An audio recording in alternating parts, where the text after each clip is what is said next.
Hi, everyone. Thank you so much for joining tonight.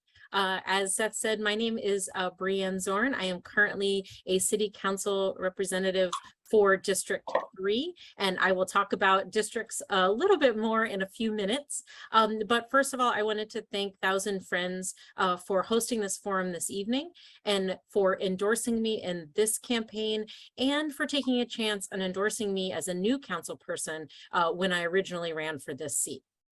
I have been living in Martinez since 2015. I'm a mother and a stepmother of 3 kids. My youngest is in 2nd grade.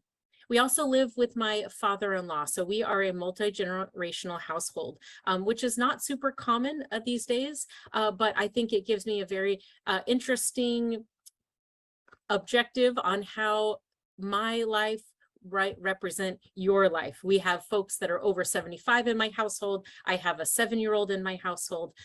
My husband and I both have full-time jobs. And I think that that is definitely an interesting way to come about seeing what I value in the city of Martinez.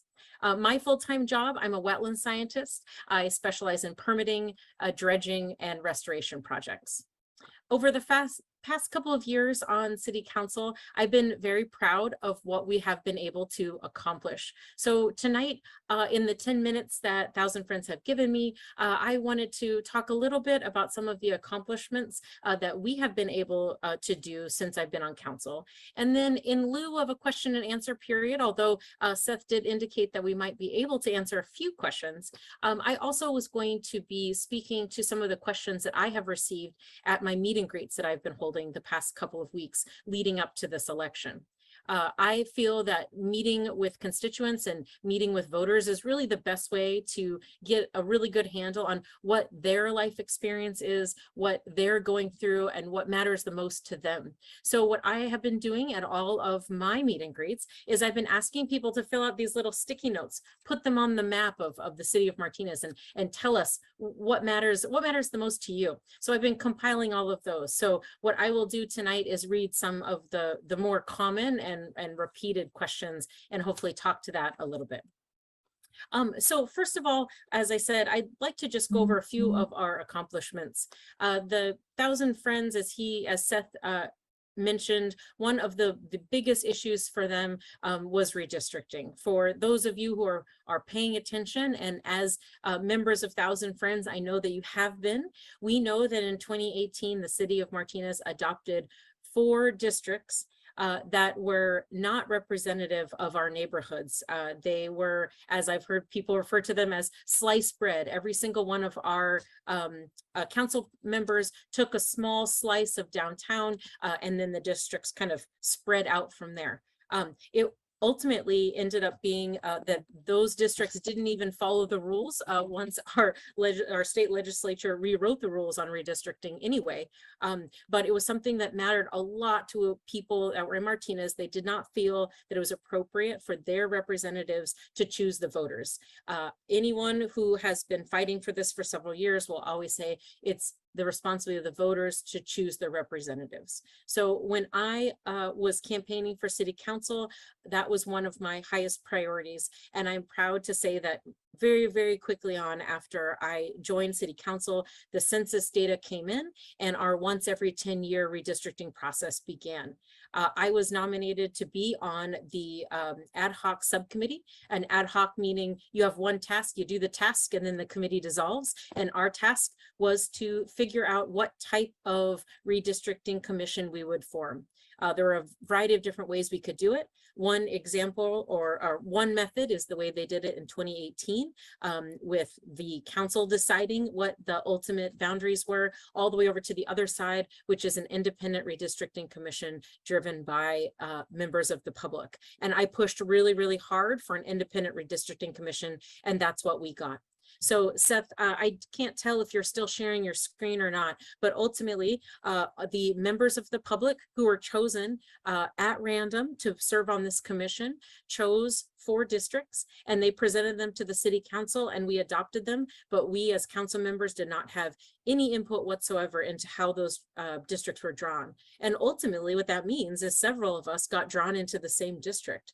So while I currently represent District 3, at the end of my term, I won't be able to run for District 3 again because I don't live in District 3 now. Now I live in District 1. So tonight you have, I believe, Nakenya is here, and then Nakenya Allen is here, and I believe Jay Howard has submitted a pre-recorded video, and they're currently running for District 1.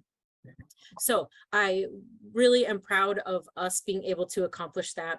A few of the other items that Seth also mentioned was regarding the Alhambra Hills open space measure that was adopted by more than 66% of the populace of Martinez. Thank you so much to the voters. Martinez voters have always been consistently willing to tax themselves to support open space and parks and positive improvements to their quality of life, and this ballot measure was no different. And I was proud to be one of the signers on the pro statement for that ballot measure.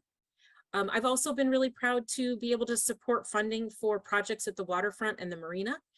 This is something that comes up all the time. And for the first time in many, many years, I can actually say that we're moving forward on the waterfront master plan. That's a big deal because your city council members, I can guarantee it, have been referencing the waterfront master plan for years, and we've never moved forward on it, or at least we've tried and it has been stalling out. We finally funded a subcontractor who's actually working on this document. And if you go to the City of Martinez website, you'll see a reconnect to the website that's been built up specifically for the waterfront master plan. So you as members of the public can be involved in providing feedback on what it is that you want to see at the waterfront. And I'm so proud of the fact that we've been able to finally reopen the fishing pier that opened last Friday, about 60% to pedestrian access. I am very proud that over the next couple of weeks, dredging will start down at the marina. We finally have those permits in hand. And the funding for the complete rehabilitation of the fishing pier, reopening it completely and rebuilding it, that grant request has made it through to Congress, and we're waiting on that federal earmark approval for that project. There's a lot of potential down at the waterfront and at our marina, and I'm really excited to see where it goes over the next couple of years. The last thing that I wanted to talk about just shortly is about our business district downtown and elsewhere across the city. I've been really proud that we were able to roll out the Downtown Weekend Nights program. We had a micro grant program when we were in the middle of COVID to really support small businesses. And as of last night at our city council meeting, we just approved funding, $100,000 of funding for a gift card program, which can be used at any participating business anywhere in the city of Martinez, whether it's downtown or elsewhere in any of our 4 retail districts. So there's been a lot of great things that we've been able to accomplish at the city of Martinez over the past couple of years, and I'm really happy to be a part of it. So just to go over a couple of questions, Seth, do you mind if I speak for just 1 or 2 more minutes? No, absolutely. You've got plenty of time, Brianne. Great, thank you. So I wanted to go over a couple of items. Like I said, they're all written here on these little sticky notes. And I wanted to cover a couple of items that keep coming up. The marina is a very, very popular topic. It's come up so many times. So I did talk about it a little bit. I personally would love to see ferry service back in Martinez. You know, I recognize ferry service is quite an old topic. We had ferries a long time ago, but I'd love to see them back These conversations are going on. And so please, continue to participate in these discussions, continue to encourage your representatives on city council, and for that matter, at the Board of Supervisor level, that you're interested in ferry service and that you'd be willing to participate if that came back. I think we're making good progress in that arena, and I look forward to seeing that move forward.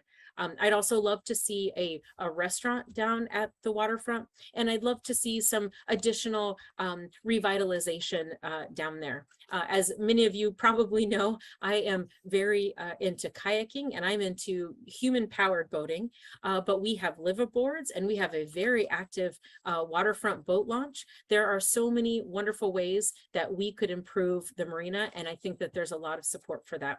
So like I said, the waterfront master plan is moving forward, and I encourage everybody to engage and provide your feedback so we can really make some great progress down there. One of the other questions that is constantly coming up about the marina is in regards to the unhoused in Martinez. Many of you are aware that we have an encampment down at the waterfront. It is currently in the amphitheater. It is affectionately known as Camp Hope and has been run very, very well by my predecessor, Noralie Gibner, and her nonprofit, the Homeless Action Coalition.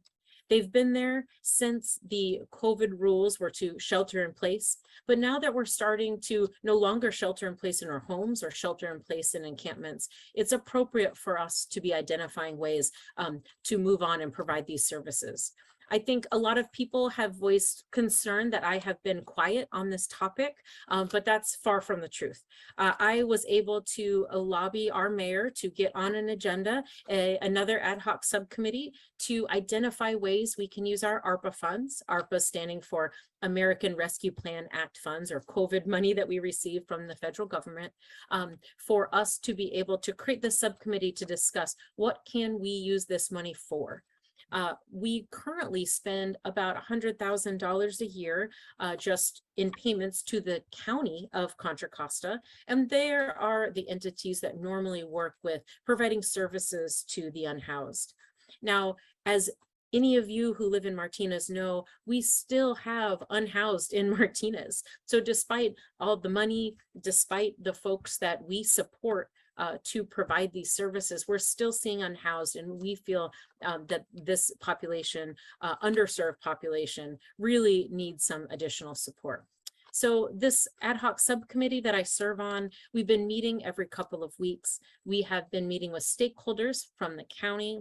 We've been meeting with stakeholders and nonprofit groups and faith-based groups, all of the different entities that provide services in different ways to the unhoused. I was very happy to see how many folks we were able to pull together and how many folks didn't actually know each other before this committee started. So from that perspective, it's already been a success. The final goal is for us to figure out where we. This meeting is being recorded. There we go. And Hi, guys. we've got just a couple more minutes for you, and then we'll move on. Great, thank you. All right, well, I think I apologize that I kept talking after the recording stopped. I didn't realize that was a technical issue. So if anyone does have any additional questions about our ad hoc subcommittee on supporting the unhoused, please let me know. Ultimately, we'll be reporting back out to City Council over the next couple of weeks. And I anticipate that some of our ARPA money will go towards hiring a consultant that writes grants to really help us narrow down and understand the scope of monies that are available to support this kind of thing. You probably know Project Home Key is a Governor Newsom initiative, and there is millions of dollars available to cities, and we're hoping that we can get our hands on some of that to really help our community here in Martinez. The other thing that I just wanted to, discuss just for a short bit, a lot of the questions have to do with traffic, with good government, with operating with the staff at City Hall. And you will see in all of my marketing materials that the most important thing to me is supporting our city staff. We have a wonderful group of folks that are working down at City Hall. We have problems, as many organizations do, with turnover. And so it is my goal and my promise that as mayor, that I will concentrate my efforts on supporting the staff that is there and the leadership that we have to retain or to attract and retain the highest quality staff.